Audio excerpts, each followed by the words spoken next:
stack in the most efficient way using the most optimal NPI library on those target platforms and provide ways for you to bridge the gap between your on-prem and cloud platform deployments.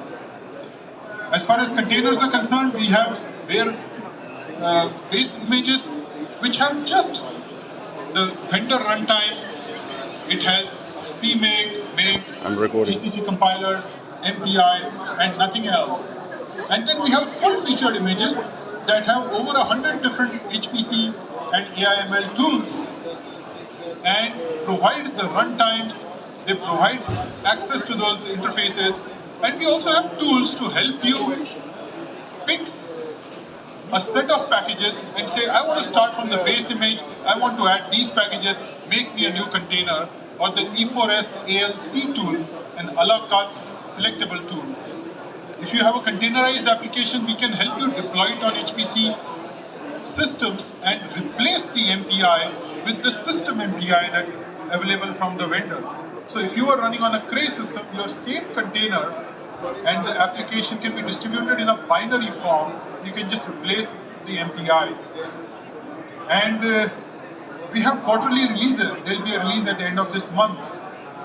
So when you are looking at deploying to the cloud, MPI is the core internode communication library. And there are several choices over there. Interfacing that MPI with the scheduling system is an important consideration. Interfacing that MPI with the GPU, so you have a GPU-aware MPI, is important. Having that MPI work well with the intranode using XP-MEM drivers so that you can have shared memory segments for message transmission is very important. All of those things do not magically appear in a base image that you might just download from an Ubuntu and start running on the cloud, and you'll be leaving a lot of performance on the table if you don't take these steps. So instead of you installing the entire software stack and building all these components, we already have done that and provide access to the network adapters from AWS, Azure, Oracle Cloud Infrastructure, and we have these optimized libraries including XP-MEM, GDR support, and we have been building this entire software stack with MVAPitch Plus for cloud platforms. We are now using Adaptive Computing's ODDC interface to launch the jobs for E4S on multiple cloud providers. So you can burst from the on-prem system to the cloud system, and you can also use a web-based interface. Well, E4S provides many of the tools developed in the exascale computing project in the software technology part, and there are many unique products that I'll describe, including programming models, runtimes, math libraries, data and visualization tools, and performance tools, all integrated in one stack. And you know our US Department of Energy HPC roadmap to exascale systems. Previously we had GPUs from only one vendor, NVIDIA, but now we have GPUs from Intel, AMD, and NVIDIA in our exascale system. So we need a software stack that supports GPUs from all three vendors, which works reliably with the network interfaces, not just on the HPC systems, but also the cloud systems. And our goal is to build a comprehensive, coherent software stack that enables the application developers to be highly productive and target the on-node parallelism efficiently. Our nodes are becoming more and more capable. So we use Adaptive Computing's ODDC interface for a user to use schedulers like Moab. So instead of using a Q sub command, you could be using M sub to launch the job on the cloud using the integration that ODDC provides. You can also look at the full interface of all the commands of ODDC through a web interface. So you can schedule your jobs, you can use this web-based interface to then use a cluster manager, you can have a stack manager, a credential manager, which allows you to put in credentials for your cloud provider, the job manager, but most importantly, you see the list of these cloud providers. There's Microsoft Azure, there is Amazon Web Services, Oracle Cloud, Google Cloud, and that really is the key, that you can target multiple cloud providers from the same user interface. So if you are thinking of bursting to the cloud, you can pick the kind of instance, you can even see the pricing information for these different cloud providers for different instances. For us, the key challenges include providing the same reliable environment so your jobs can use the libraries in a manner that's similar to how your workload looks at these libraries on the on-prem clusters or in your supercomputing environment. Here is how you can build a software stack in ODDC, and we have built this successfully. You can see the logs for the building of the software stack all through the web interface, and then you can deploy that stack onto to the cloud systems. And here you can see how ODDC is using this particular image on the T2 extra large partition using the torque scheduler and targeting the US West 1 region for AWS. So you can describe these parameters for bursting to the cloud. Here is how you can compare the pricing for the different instances, but also look at the job submissions. These are the entries from a job manager. So you can see exactly how much compute power you used, which jobs ran, when it ran. You can keep control of your costs. And that's one of the key considerations whenever I talk to people about moving to the cloud. On HPC systems, everything is free, right? But on cloud systems, they need to get a handle, and they don't have a clue. They don't have a clue as to how many jobs did I run, what did it cost me, how many credits do I have left, on which cloud provider. So having a common interface to all that information and being able to launch your jobs efficiently on those cloud systems remains a key consideration for many people when they migrate. We use the SPAC package manager for that software delivery, and it provides an ability to specify different versions. SPAC has over 7,000 packages, and it includes open source packages. You can just do a SPAC install. How do you use SPAC? You can just git clone the SPAC, set up the environment, and then you can say SPAC install a package. You can say SPAC install tau, and then tau will be installed with all its dependencies.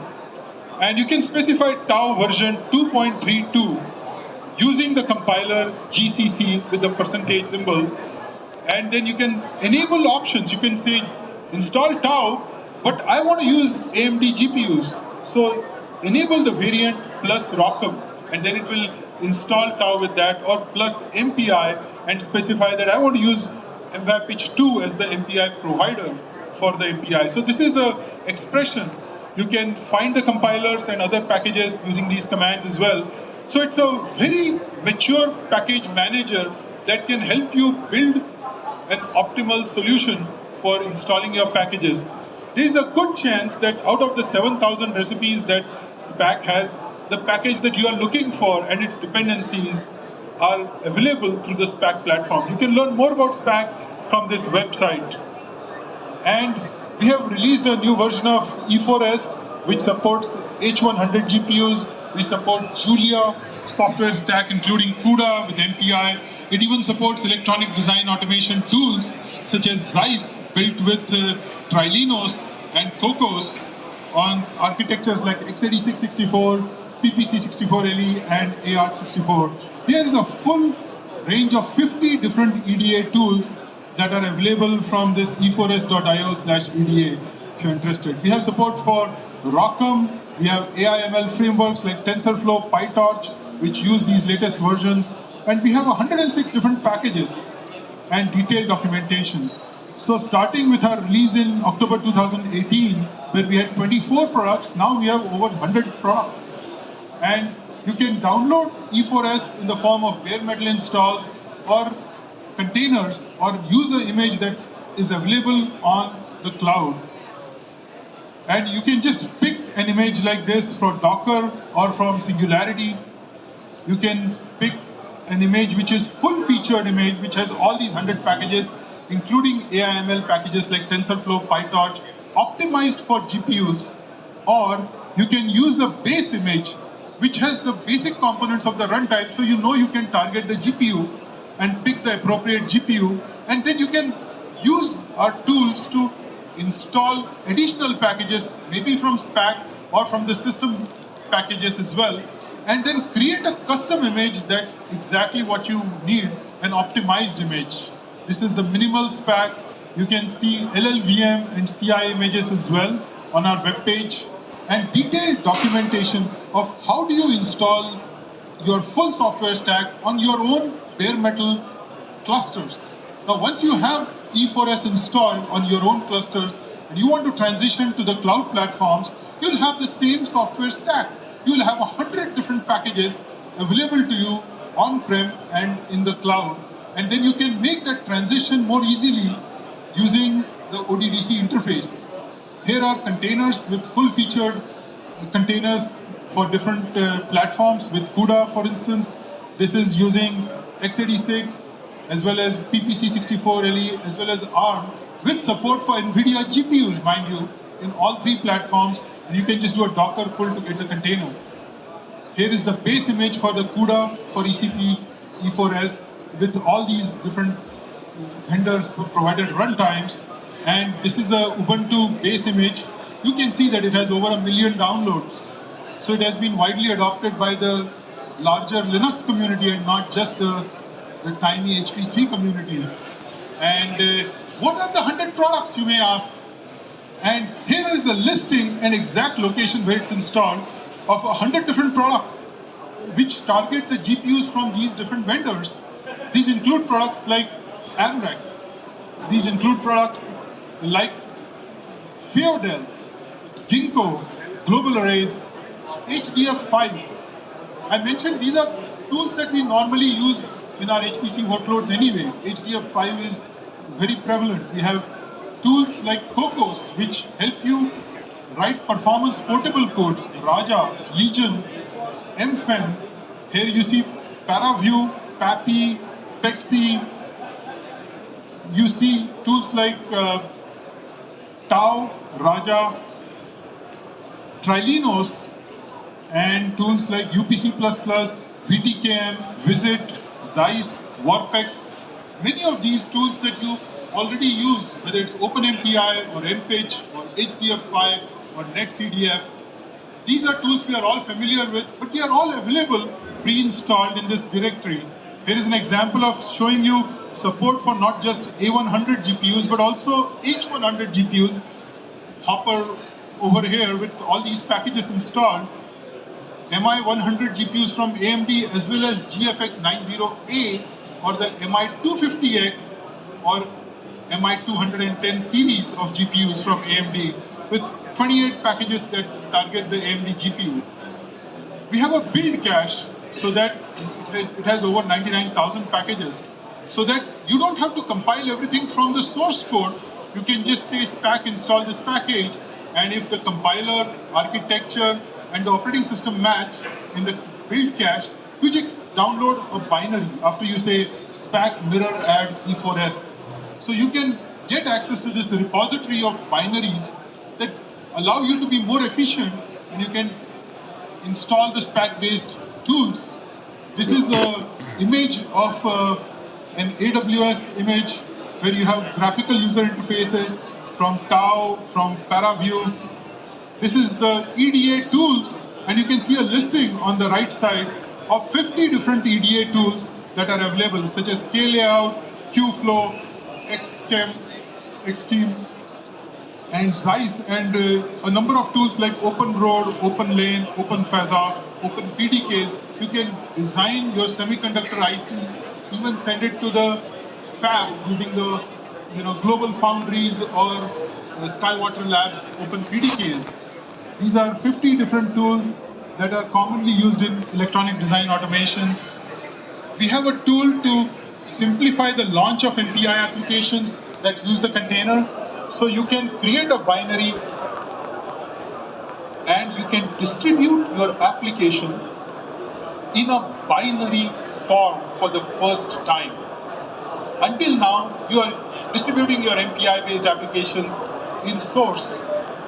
Now you can distribute it in a binary form because the libraries are in the container, your application and data are outside the container.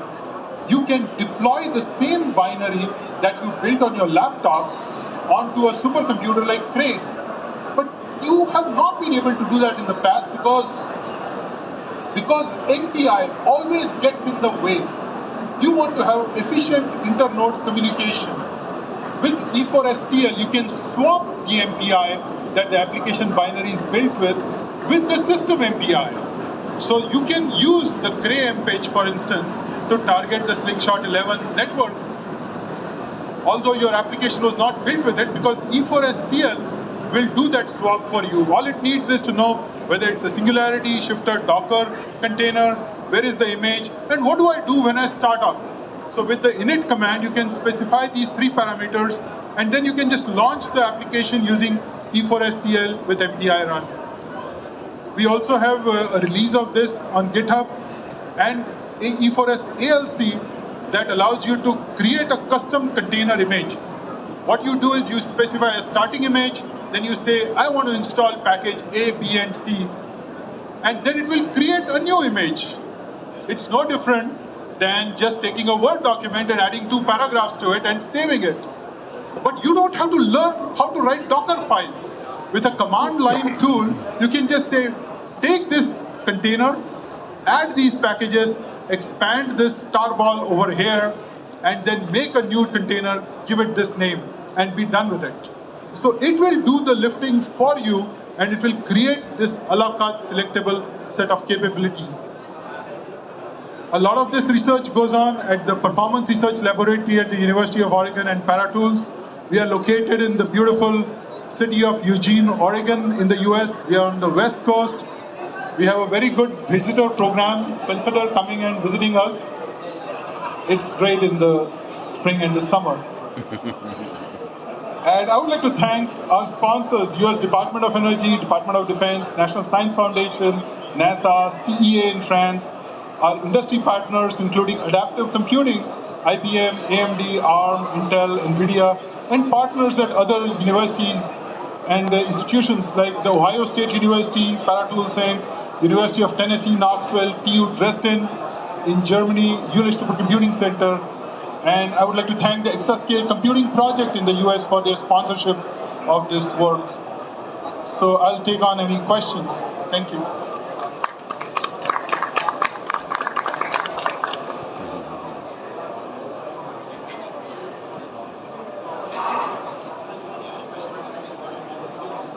Well, I'm going to have a demo of how we can use ODDC's interface, how the E4S Pro image looks like at the Adaptive Computing booth, which is located right back there. It's the J921 booth number, 921 in the JI.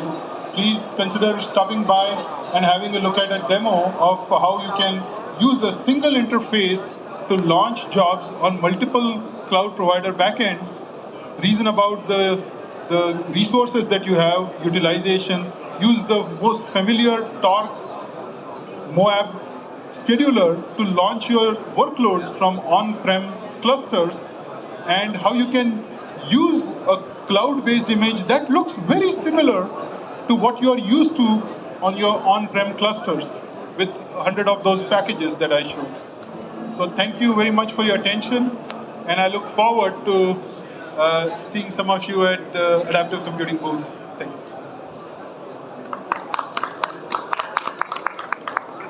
Thank you very much for that presentation. Very well done. We take this back.